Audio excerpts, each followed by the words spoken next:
Everyone, I am Sidharth from MSc Ed, 12th semester MSc Ed Physics. So today I will be going to present on the topic pulse laser methods.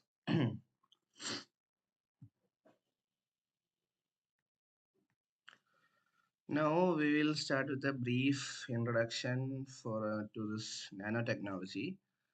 Nanotechnology deals with the design and manipulation of materials at the nanoscale, 1 to 100 nanometer. So, various physical and chemical methods are used to synthesize nanomaterials. One advanced physical technique is the pulse laser method, which allows the production of high purity nanomaterials without chemical contamination. So, next we will deal with what is a pulse laser, its key features, and examples. So, a pulse laser emits light in brief, high intensity bursts rather than a continuous stream. These ultra short pulses, typically ranging from femtoseconds to nanoseconds, deliver immense peak power, enabling unique interactions with matter. The key features include high peak power, which means the concentrated energy will be delivered in a very short duration. Then second one, precise material interaction, which involves minimal thermal damage due to rapid energy deposition. And the third one is versatility, which will be applicable to a wide range of materials, including metals, semiconductors, and polymers. So the examples of pulse lasers commonly used in research and industry include the neodymium doped yttrium aluminum garnet and titanium doped sapphire lasers. then then now within nanotechnology, pulse lasers are indispensable tools for synthesizing and modifying nanomaterials. So the two prominent methods are, first one is the pulse laser ablation, that is PLA, and the second one is pulse laser deposition, that is PLD. So first we will discuss about the first one, that is pulse laser ablation. So here it is a process where a high power laser beam strikes a target material, vaporizing a small amount of it to form a plume of atoms and ions. This plume then cools and condenses to form nanoparticles.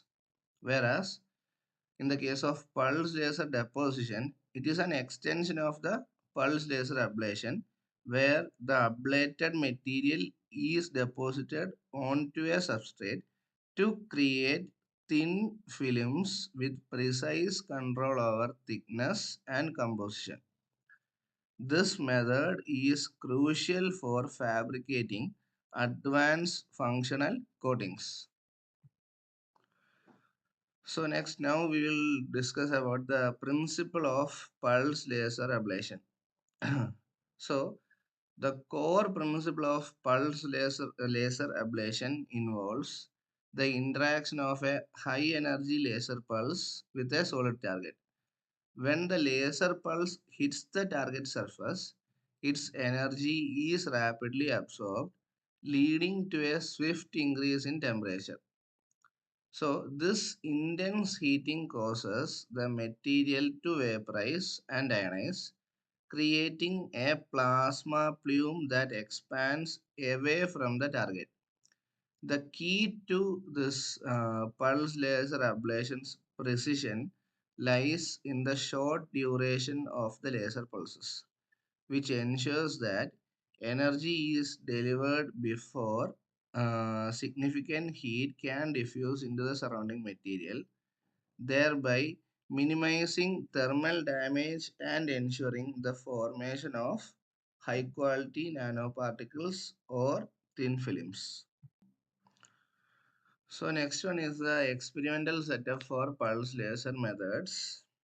So a typical experimental setup for pulse laser ablation and deposition involves several critical components, which involves First one is the laser source, then the vacuum chamber, then target material, and the substrate heater. So first we will deal about the laser source. Here a high power pulse laser, which are the lasers that we have discussed earlier, are are used to generate the required energy pulses. Then this chamber is essential for controlling the environment and preventing contamination during the process. Next, the target material is usually used where the bulk material from which nanoparticles or thin films are to be created. Then the heater are used for normally for this pulse laser deposition. It helps to maintain the substrate at an optimal temperature for film growth. So here the thing is the precision alignment and control of these components are paramount for successful material synthesis. So next is the working mechanism. The working mechanism of pulse laser methods can be broken down into several distinct phases. First one is the laser pulse impact. Here, a short, intense laser pulse is focused onto the surface of the target material, delivering energy in a localized area. Second one is the energy absorption and heating. Here, the target material rapidly absorbs the laser energy, leading to an instantaneous rise in temperature and phase transition. The third one is the material ablation and plasma plume formation. Here the heated material vaporizes and ionizes, creating a high temperature, high pressure plasma plume that expands rapidly from the target surface. Then the fourth one is the expansion and cooling of plume. As the plasma plume expands into the vacuum or background gas, it cools down and the atoms and ions within it begin to condense. Then the fifth one is the nanoparticle formation or the thin film deposition. Here the condensed material either forms nanoparticles in the gas phase or deposits onto a nearby substrate to form a thin film, that is a like that we have discussed earlier, that is a PLD. Here it will be layer by layer with, and it will be with controlled properties. Now we will discuss about the types of nanomaterials synthesized. So, the pulse laser methods offer a versatile platform for synthesizing a wide array of nanomaterials with tailored properties. The controlled nature of the process allows for the creation of unique structures and compositions. Some prominent examples include first one, the metal nanoparticles such as gold, silver, and platinum used in catalysis, electronics, and biomedicine. Then the second one, semiconductor nanocrystals or the quantum dots employed in advanced displays, solar cells, and bioimaging due to their tunable optical properties. Then the third one, carbon-based nanomaterials including graphene, then carbon nanotubes and fullerenes, critical for energy storage, composites, and sensors. Then the metal oxide, then the last one, that is fourth one, that is the metal oxide thin films. It is utilized in sensors, transparent conductors, and protective coatings. Now we will discuss about the advantages of pulse laser methods.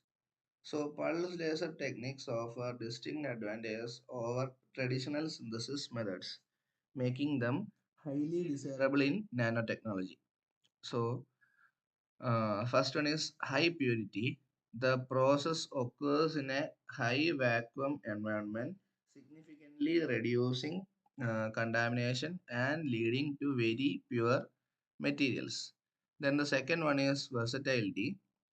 So it is capable of processing a wide range of materials, including those with high melting points or complex compositions.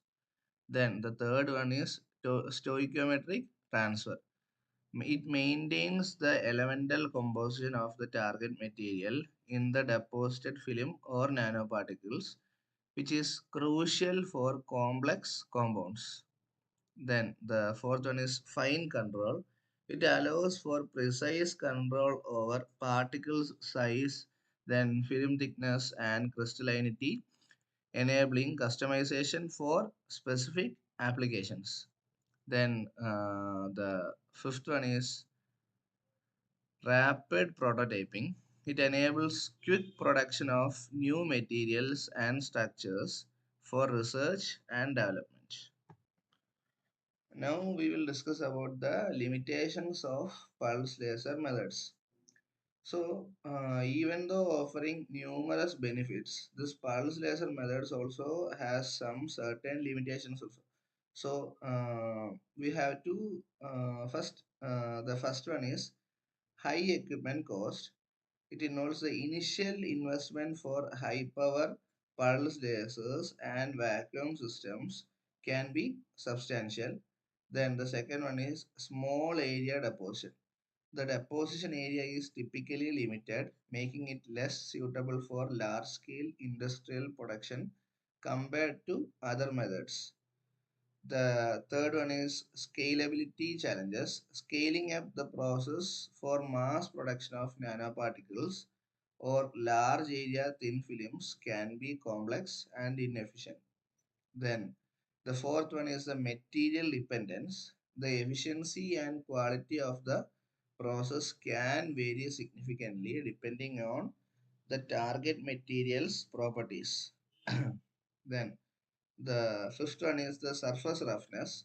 In some cases, films produced by PLD can exhibit surface roughness due to droplet formation from the ablated plume. So then the applications and the we will discuss about some applications. So the pulse laser methods are driving innovation across various sectors within nanotechnology.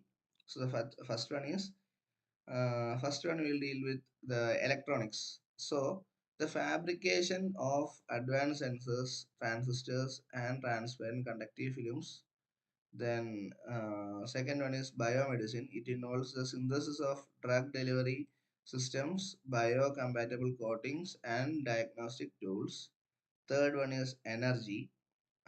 It involves the development of efficient solar cells, catalysts for fuel cells, and advanced battery materials. Then the fourth one is coatings. It involves the creation of hard, corrosion resistant, and biocompatible surface coatings. So, in conclusion, pulse laser methods represent a powerful and versatile toolkit for manipulating matter at the nanoscale. Despite certain limitations, their precision, purity, and adaptability make them indispensable for advancing nanotechnology, paving the way for revolutionary materials and devices that will shape our future.